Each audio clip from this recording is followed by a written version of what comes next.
नमस्कार, मेरा नाम है डॉक्टर पुरु धवन और आज इस वीडियो में हम बात करने वाले हैं एक पेशेंट की गलती के बारे में कि एक पैरालिसिस पेशेंट की ने क्या गलती की। क्योंकि उस गलतियों से सीखना हर किसी के लिए ज़रूरी होता है, डॉक्टर के लिए भी ज़रूरी है और बाकी पेशेंट के लिए भी ज़रूरी है, जिससे आप वो गलती बिल्कुल भी ना करें। इस गलती के अंदर एक पैरालिसिस पेशेंट अपनी डाइट के अंदर जो खा रहा था, वो सोचने में, समझने में अच्छा लगता है कि वो पेशेंट जो खा रहा है वो सही खा रहा है क्योंकि वो बीमार है। मगर अगर देखा जाए तो वो पेशेंट अपने आप को और बीमार कर रहा होता है। तो उसको समझने की कोशिश करेंगे। तो मान लीजिए कि एक पेशेंट है जिसका नाम है मधु। मधु पेशेंट 1 साल से पैरालिसिस की पेशेंट है। पैरालिसिस पेशेंट होने की वजह से पेशेंट को डॉक्टर ने कहा कि उन्हें घी तेल नहीं देना, जो डॉक्टर ने बिल्कुल सही कहा। मगर घर वालों ने कुछ ज़्यादा ही उसको अप्लाई कर दिया। अब उन्होंने क्या किया, पेशेंट को 1 साल से सिर्फ एक सब्जी पे रखा हुआ है, वो है तोरी। और उस तोरी को कैसे बनाते हैं, उसको सिर्फ उबालते हैं। अब एक पेशेंट जो रोज रोज तोरी खाता जा रहा है, तो आप क्या देखेंगे कि कुछ टाइम के बाद से उबला हुआ खाना खाने की वजह से पेशेंट की जो जो एपेटाइट होती है, भूख होती है, वो खत्म हो जाती है। पेशेंट अपना खाना लो कर देता है। अब जब खाना आपके शरीर में कम जाता है तो आपकी बॉडी के अंदर एसिड ज़्यादा बनता है। और ये जितनी भी कुकुरबिटेसी फैमिली की जो वेजिटेबल्स होती हैं, चाहे आपका घिया, तोरी, आपका खीरा, ककड़ी, ये जितनी भी सब्जियां होती हैं, अगर हम बहुत लंबे टाइम तक खाते हैं तो ये बहुत ज़्यादा गैस एसिडिटी प्रोड्यूस करती है बॉडी के अंदर। अब मधु जी के घर वालों ने अपने प्यार की वजह से, ऐसा नहीं था कि वो उनको ठीक नहीं करना चाहते थे, वो ठीक करना चाहते थे, मगर उनकी जो प्यार था वो कुछ इस तरह से हुआ कि वो पेशेंट के लिए खतरनाक ज़्यादा तैयार हुआ। अब आप समझने की कोशिश करो कि एक पैरालिसिस पेशेंट को अगर में रिकवरी करवानी है तो उसकी बॉडी की रिक्वायरमेंट क्या है। उसकी बॉडी की रिक्वायरमेंट क्या घिया तोरी है, या फिर उसको चाहिए ताकत वाली चीज़ें, या उसको चाहिए मिल्क चाहिए, उसको क्या चाहिए, उसको एग्स चाहिए। क्योंकि जब हमने अपनी बॉडी को रिकवरी करवानी होती है पैरालिसिस पेशेंट के अंदर, जब हमारे हाथ पैर नहीं चल रहे, तो लगता है तो ये हाथ पैर का रोग है कि हाथ पैर काम नहीं कर रहा, मगर कहीं ना कहीं दिक्कत आपके ब्रेन के अंदर होती है कि ब्रेन के अंदर क्लॉट आया, ब्रेन के अंदर नस फटी, जिसके वजह से ब्रेन के अंदर एक हिस्से को नुकसान पहुंचा। अब वो जो हिस्सा जो काम करता था, यानी आपके हाथ पैर को चलाना, अब वो नहीं चला पा रहा। तो हमने जो रिकवरी है वो आपके ब्रेन में लेकर आनी थी। अब ब्रेन में रिकवरी लाने के लिए उसको ताकत तो चाहिए, उसे रॉ मटेरियल तो चाहिए।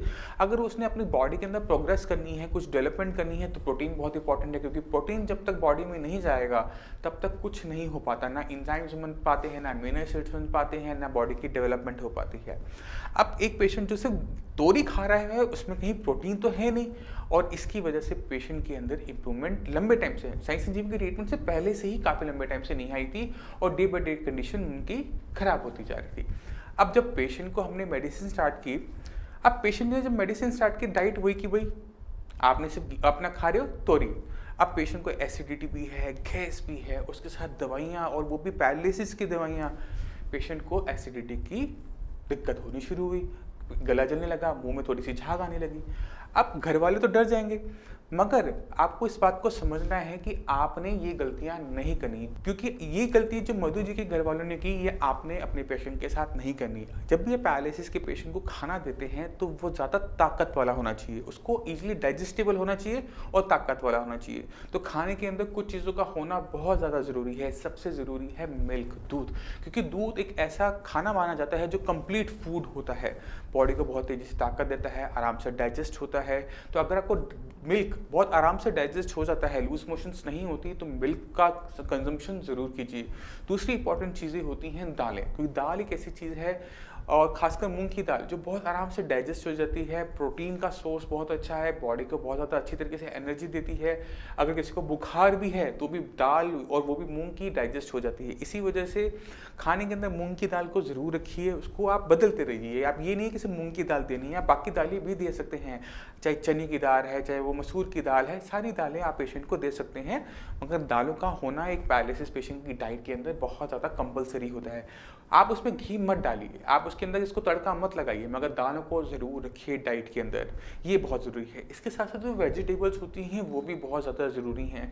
तो कभी हमने अपने घिया खाया, कभी हमने तोरी खाई, कभी हमने गोभी खाई, कभी हमने कोई और सब्जी खाई, करेला खाया, मगर उसको बदलते रहिए। सिर्फ एक ही तोरी जैसी सब्जी को बार बार या फिर टिंडा रोज रोज रोज रोज मत कीजिए, क्योंकि पेशेंट कुछ टाइम के बाद उसे खाना बंद कर देगा, उसकी एपिटाइट लो हो जाएगी, बॉडी में वीकनेस हो जाएगी, पेशेंट से खड़ा नहीं हो पाया गया। अब जो पेशेंट नॉन वेजिटेरियन डाइट पे रह सकते हैं, एग ले सकते हैं, मेरी उनको एडवाइस होती है कि आप फिश और एग का कंजप्शन ज़रूर कीजिए, क्योंकि ये प्रोटीन का बहुत अच्छा सोर्स होते हैं। इससे आपकी कंडीशन को कोई नुकसान नहीं होगा, सिर्फ फ़ायदा ही फ़ायदा होगा, क्योंकि फ़िश के अंदर विटामिन डी बहुत होता है, विटामिन B12 बहुत होता है, जो आपके ब्रेन को चाहिए अपने अंदर इम्प्रूवमेंट लाने के लिए। इसी तरह से एग के अंदर विटामिन मिनरल्स बहुत ज़्यादा अच्छी तरीके से होते हैं। तो अगर आप नॉनवेज लेते हैं तो उसे ज़रूर लीजिए, मगर ध्यान रखिए कि जो भी आप नॉनवेज मटेरियल लेते हैं उसके अंदर फैट नहीं होना चाहिए। यानी अगर हम चाहें कि हम मटन खा सके तो मटन नहीं खाना, क्योंकि मटन के अंदर फैट ज़्यादा होता है मगर फिश के अंदर फैट नहीं होता। तो इसलिए कहते हैं कि लाल मांस है वो नहीं खाना, जो सफ़ेद होता है वो आप खा सकते हैं। वाइट मीट खा सकते हैं, रेड मीट हमने पूरी तरह से अवॉइड करना होता है, क्योंकि वाइट मीट के अंदर फैट ना के बराबर होता है। इस चीज़ का ध्यान रखिए। दूध, अंडे, फिश, एग्स को डाइट में रखिए, क्योंकि हमने बॉडी को लिफ्ट करना है, बॉडी की मसल्स को ताकत देनी है, ब्रेन को ताकत देनी है। जब तक आप खाएंगे नहीं प्रॉपर तरीके से, ये दिक्कत आपकी बनी रहेगी। अब सिर्फ ब्रेन को ताकत देने से या बॉडी को सिर्फ अच्छा खा लेने से ब्रेन में इंप्रूवमेंट नहीं होती। ब्रेन को समझने की कोशिश करना कि ब्रेन कैसे अपने अंदर इंप्रूवमेंट लेकर आता है। ब्रेन को इंप्रूवमेंट करने के लिए, चीज़ों को सीखने के लिए कुछ चीज़ों की ज़रूरत होती है। पहले ब्रेन का सही कंडीशन में होना, जो कि पेशेंट का है। अब पेशेंट को हमने साथ में क्या देना है, हमने उसको रॉ मटेरियल देना है, जो कि हमने दिया किस फॉर्म में, खाने के फॉर्म में। उसको हमने विटामिन मिनरल्स के लिए, हमने उसको एनर्जी के लिए हमने खाना दिया। हमने अच्छी तरीके से एक प्रॉपर डाइट पेशेंट को, हाई प्रोटीन डाइट पेशेंट को दी। अब प्रोटीन डाइट पे पहुंच गई, मगर ब्रेन उसको कंज्यूम तो कर जाएगा बट सीखेगा नहीं। अब उसे सिखाने के लिए हमने क्या करना है, एक ही काम को बार बार करना है, क्योंकि पैरालिसिस पेशेंट के अंदर इंप्रूवमेंट के लिए रिपीटिशन बहुत ज़्यादा इंपॉर्टेंट होती है। अगर हमने पेशेंट के ब्रेन को रेडी कर दिया है सीखने के लिए, अगर सिखाया नहीं तो जो हमने प्रिपरेशन की थी वो काम की नहीं होती। जब हम पेशेंट को मेडिसिन स्टार्ट करते हैं साइंस इंजीनियरिंग की, तो साइंस इंजीनियरिंग की मेडिसिन का काम इतना होता है कि ब्रेन को रेडी करना कि वो सीख सके, क्योंकि वो उसके बिना सीख नहीं पाएगा। अब जब हमने उसको रेडी कर दिया तो आपने क्या करना है, रिपीटिशन, एक ही काम को बार बार करो। तो एक पैरालिसिस पेशेंट को जिसको चला नहीं जाता, अगर आप साइकिलिंग करवाओगे तो पेशेंट चल फिर भी नहीं पाएगा, साइकिलिंग अच्छी कर लेगा। तो इसलिए जितने भी पैरालिसिस पेशेंट हैं उनको हमारी यही एडवाइस होती है कि अगर आप पेशेंट को चलाना चाहते हो, अगर आप चाहते हो कि पेशेंट दोबारा से अपने आप बिना सहारे के चले, तो उसको सिर्फ चलाओ। दिन में कम से कम 1 से 2 घंटे चलाओ, वॉक करवाओ। घर में डोर बेल बज रही है, आप जाओ देख कर आओ। आप किचन में अगर कोई सामान रख के आना है तो आप रख कर आओ। जितना हो सके पेशेंट को पुश करो। पेशेंट बीमार है, मगर ये एक ऐसी बीमारी है जिसके अंदर मेहनत करने से ही पेशेंट ठीक होता है। जो लोग ये सोचते हैं कि पैरालिसिस पेशेंट पे प्यार दिखाओ, इसको बिस्तर से मत उठने दो, इसको ये मत करने दो, वो पेशेंट अगर अपनी लाइफ में अगर आपने कभी देखा हो तो कभी भी ठीक नहीं हो पाते, क्योंकि हमने ही उनको बीमार और बनाया। जब किसी पेशेंट को, पैरालिसिस पेशेंट को हमने ठीक करना है तो उससे हमने मेहनत करवानी है। इस चीज़ का ध्यान रखना। आप लोगों ने मेहनत कम करनी है उनके साथ, पेशेंट से ज़्यादा करवानी है, क्योंकि जितनी वो मेहनत करेंगे, जितना वो अपनी तरफ से कोशिश करेंगे, उनका ब्रेन कोशिश कर रहा है, और जितना वो ब्रेन कोशिश करेगा अपने अंदर वो एडजस्टमेंट हर मिनट करता रहेगा। थोड़ी थोड़ी जो इम्प्रूवमेंट होती है यही पेशेंट को आगे लेके जाती है। इसी मैकेनिज्म को कहा जाता है न्यूरोप्लास्टिसिटी, यानी ब्रेन का अपने अंदर डेवलपमेंट करने का मैकेनिज्म। और यही मैकेनिज्म पेशेंट को दोबारा से चलने लायक, बोलने लायक, काम करने लायक बना सकता है। तो हमने ध्यान रखना है कि पेशेंट की डाइट बहुत इंपॉर्टेंट है, पेशेंट के अंदर रिपीटिशन बहुत इंपॉर्टेंट है।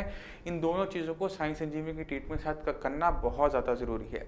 मैं उम्मीद करता हूँ इस वीडियो से आप काफ़ी कुछ समझ गए। दूसरे पेशेंट की जो गलतियां हैं वो आप लोग बिल्कुल नहीं करेंगे। डाइट प्रॉपर लेंगे, कोई एक चीज़ बार बार नहीं। पैरालिसिस के पेशेंट को बीमार मत समझो, उसको समझो कि उसको आपने ट्रेनिंग करवानी है पहलवान बनने के लिए। खाना पहलवानों वाला है, एक्सरसाइज पहलवानों वाली।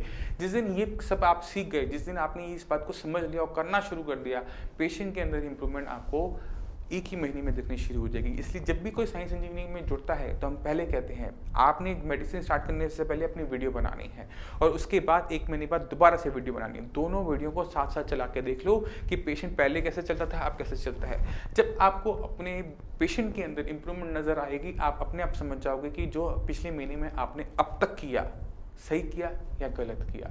मेडिसिन ने काम किया, नहीं किया। तो ये जो चीज़ें होती हैं ये बहुत ज़रूरी हैं पेशेंट के लिए भी समझना पैरालिसिस के, और कि घर वालों को भी समझना, क्योंकि ज़्यादा प्यार पैरालिसिस पेशेंट के लिए खतरनाक होता है। तो पेशेंट को पहलवान समझो, पहलवानों की तरह खिलाओ, पहलवानों की तरह एक्सरसाइज भी करवाओ, पेशेंट जल्दी रिकवर कर जाएगा। अब उम्मीद करता हूँ इस वीडियो से काफ़ी कुछ समझ गए। फिर भी आपके माइंड में कोई भी डाउट हो, कुछ भी पूछना चाहते हो, तो नीचे दिए हुए नंबर पर कॉल करके साई संजीवनी के डॉक्टर से आप फ्री ऑफ कॉस्ट कंसल्टेशन ले सकते हो। सारे के सारे डॉक्टर्स वर्क फ्रॉम होम कर रहे हैं, अपने अपने घर से कर रहे हैं, तो थोड़ा सा लैग ज़रूर है डॉक्टर से बात करने में, मगर आपकी कॉल डेफिनेटली सुनी जाएगी, आपकी बात जरूर सुनी जाएगी। अपनी रिपोर्ट्स को भी आप इसी नंबर पर व्हाट्सएप भी कर सकते हो। अब इसी के साथ आप सभी से चलने की आगे चाहूँगा। हम मिलते हैं अगली वीडियो में, तब तक के लिए धन्यवाद।